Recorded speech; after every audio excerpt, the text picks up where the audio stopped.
there? Sure. Just leave that crack. Thanks. Appreciate it. All right. So we left off talking about the blockade.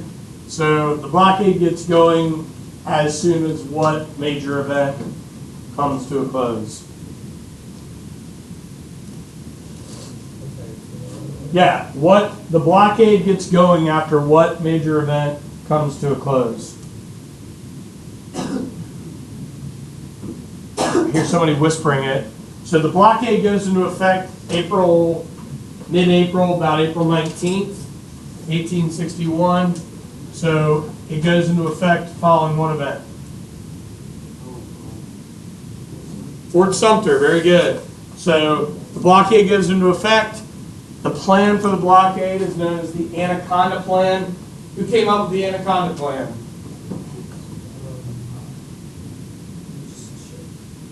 Was General Winfield Scott, Old Fuss and Feathers, the grand old man of the army. Okay, the idea was if it floated on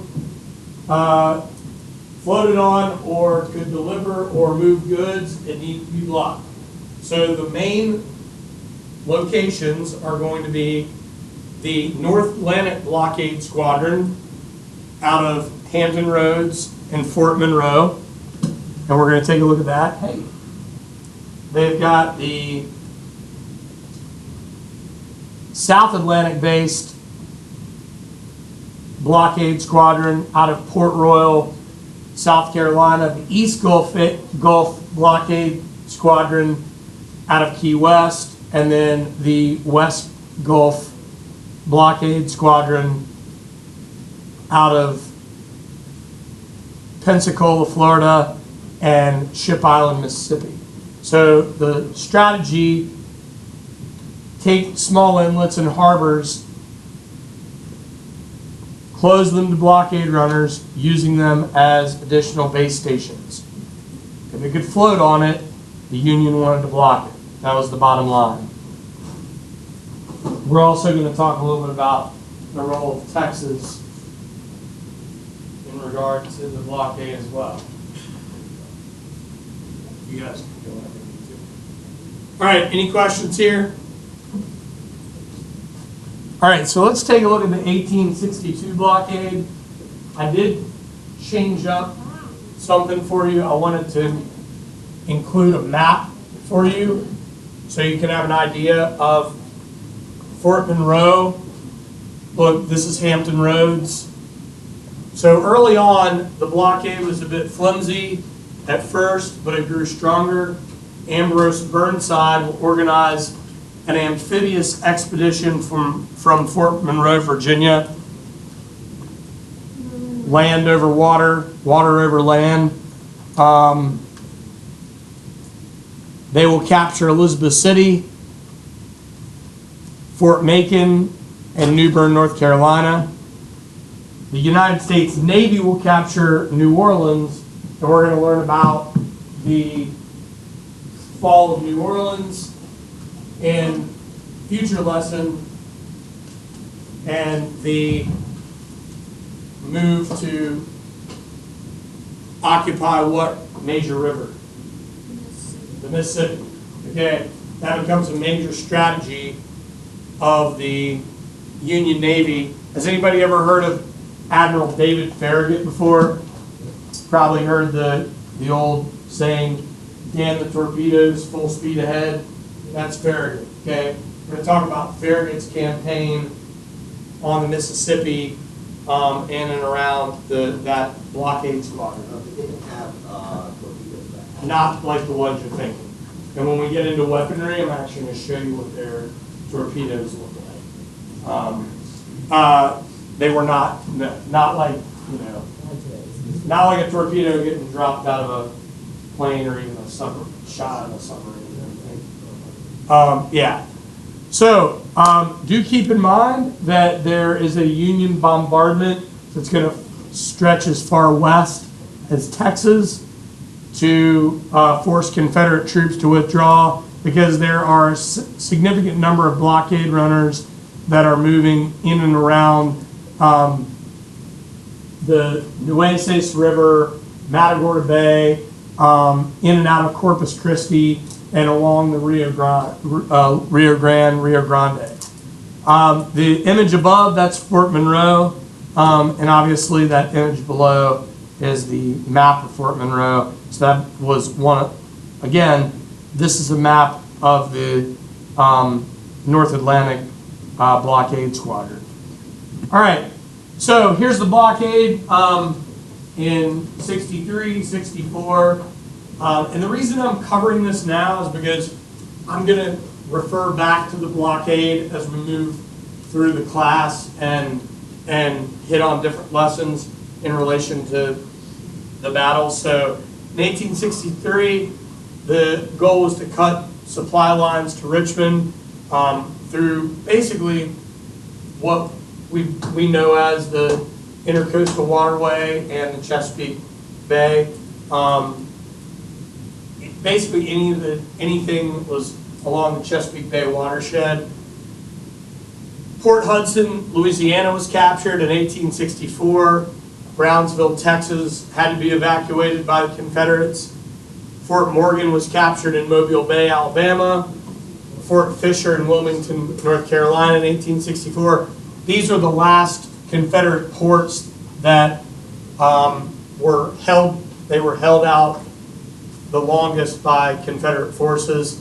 And again, this was a joint U.S. Union Army and Navy assault. So by the end of the war, the blockade was tight.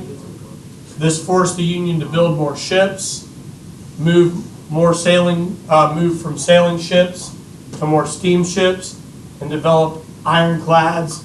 The first major ironclad that the Union built was the USS Monitor. And if you guys look where this lesson is posted, there is a link that I provided for you guys where you can go in and check out like how the USS Monitor was constructed. A lot of the sailors said it looked like a wheel of cheese on a platter floating across Hampton Roads. Has anybody ever heard the Monitor versus the Merrimack battle before? Yeah, fantastic. So we're going to talk about that ironclad battle here soon and how that particular day changed naval warfare globally.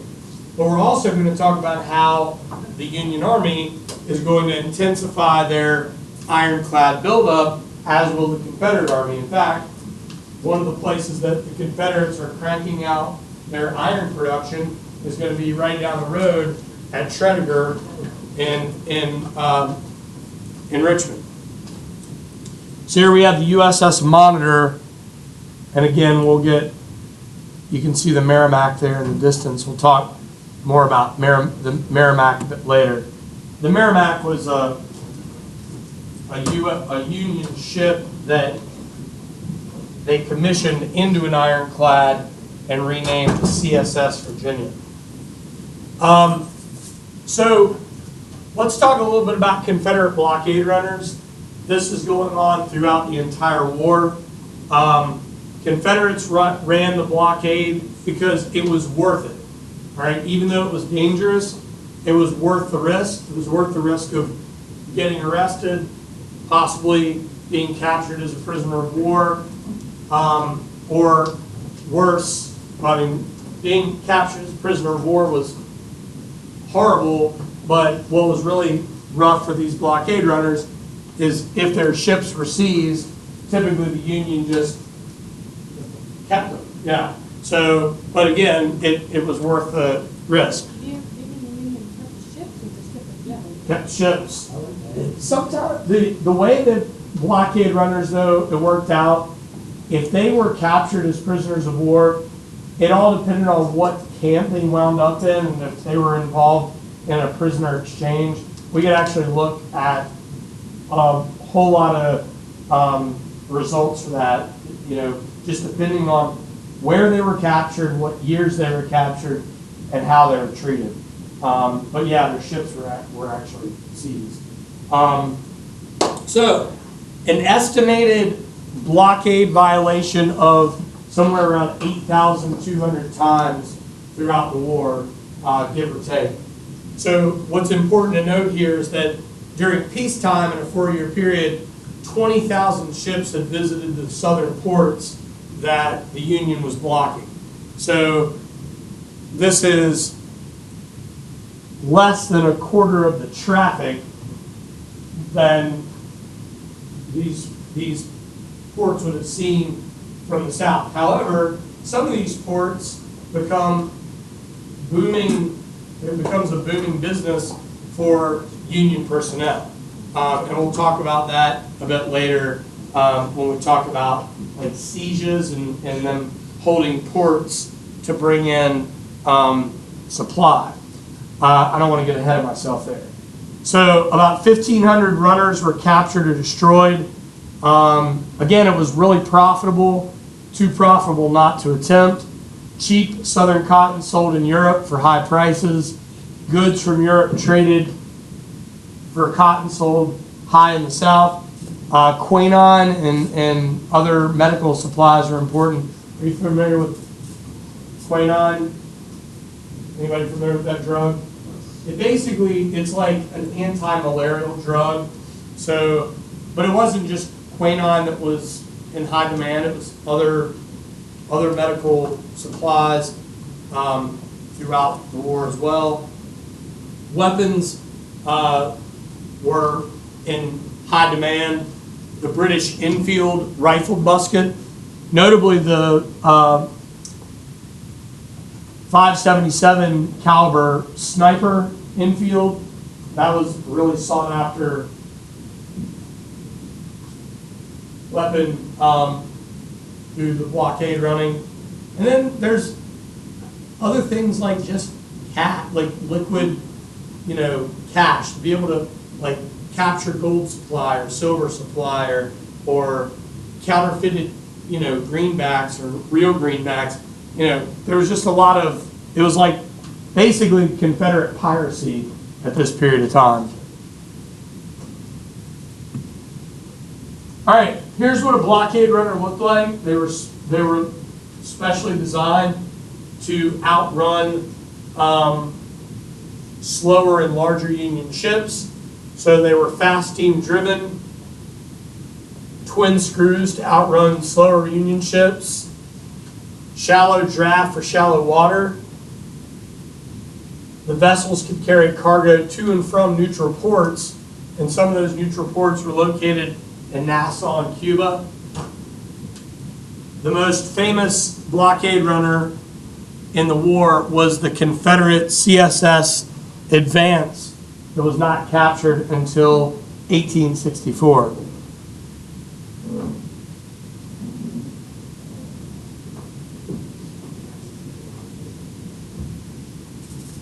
Any questions about the blockade runners? Here we have a picture of the CSS Advance. After it was captured, it was renamed the USS Frolic.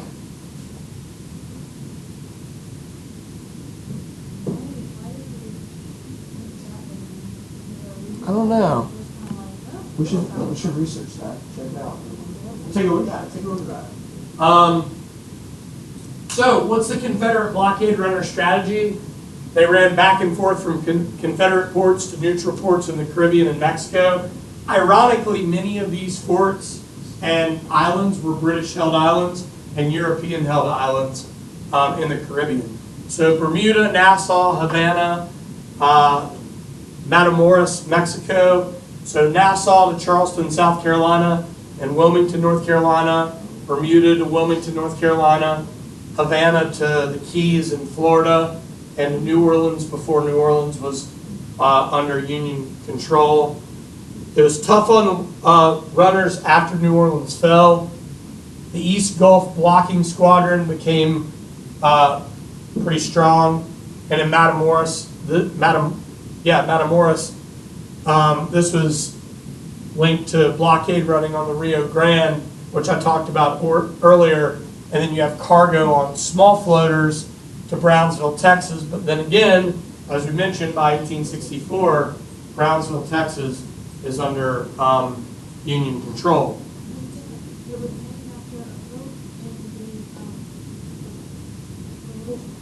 Cool. Did you guys hear that? Nope. The USS Frolic was named after a ship from the American Revolution.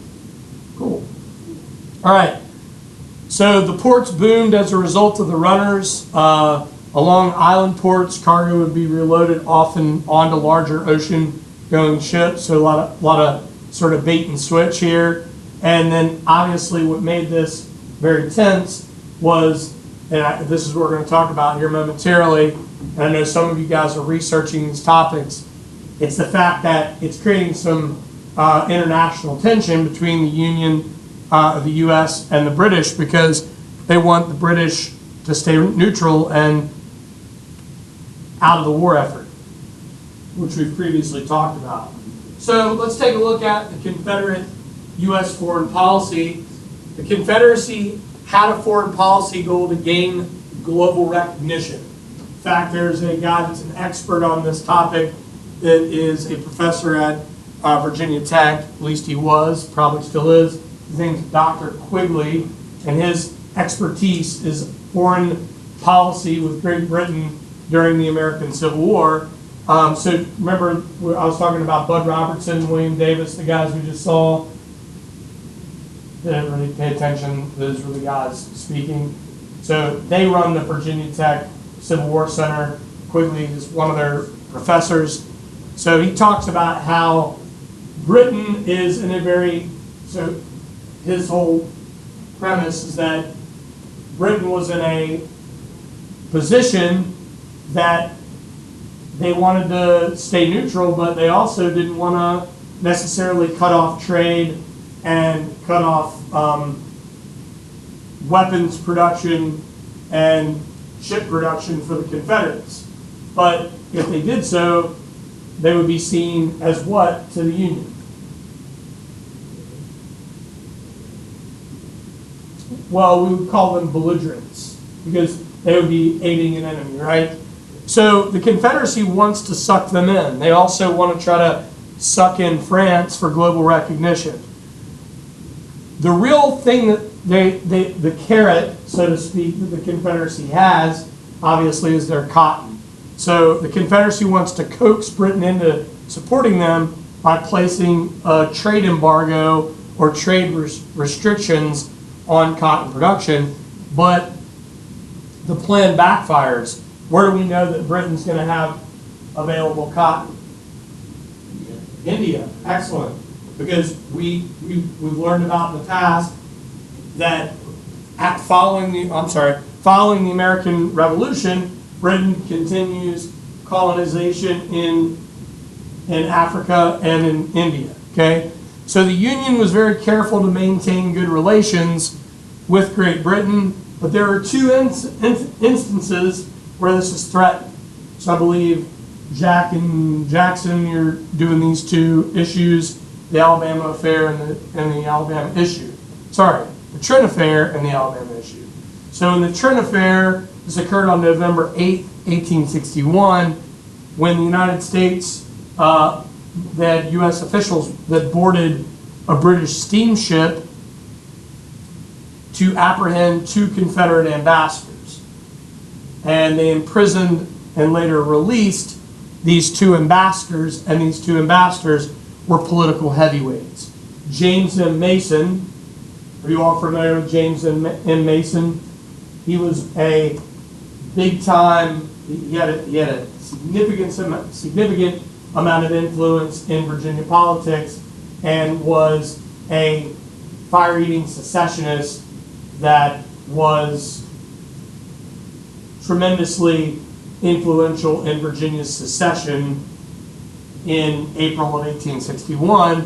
And then John Slidell of Louisiana. Where is John Slidell? Where have we learned about him before? He was an ambassador during the Mexican War. Remember? He was the guy that was trying to convince Mexico to sell California and the Mexican cession territory. Okay? So they were apprehended by the San Jacinto, which I've got a little image of the San Jacinto apprehending the Trent. Why is this a problem? Why is this an international problem? Can anybody tell me? Yeah, they're they're boarding a foreign ship. That's, that could be an act of war, basically. All right? Obviously, England doesn't want to get pulled into a larger war and ally itself with the Confederacy over this issue, but it does create some serious tension moving forward. Andrew, what's up? There's a ship right there, what's called the Confederate ship that actually circumnavigated the globe. And it was based in England. Yeah. And, Take a look at it for me. I remember reading that actually. Cool.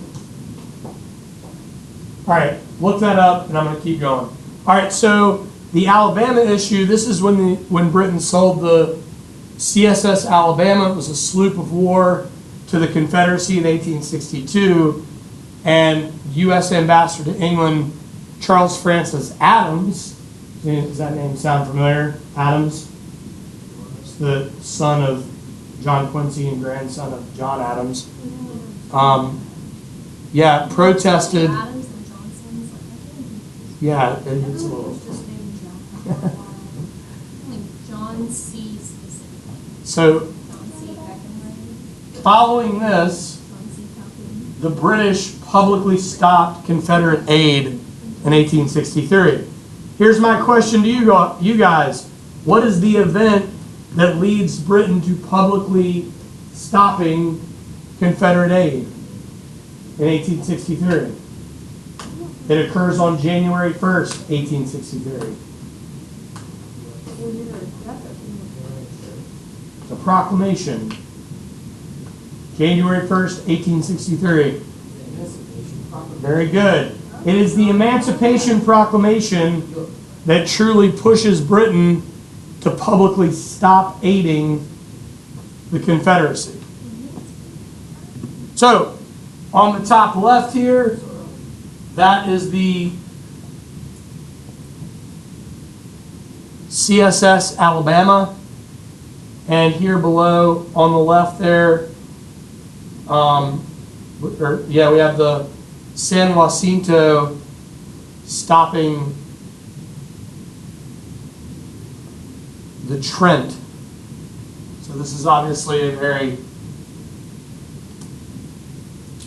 interesting affair that, again, controversial, but was it really going to pull Britain into this war? Not likely. Did you guys have any questions? All right, cool. So here's what I would like.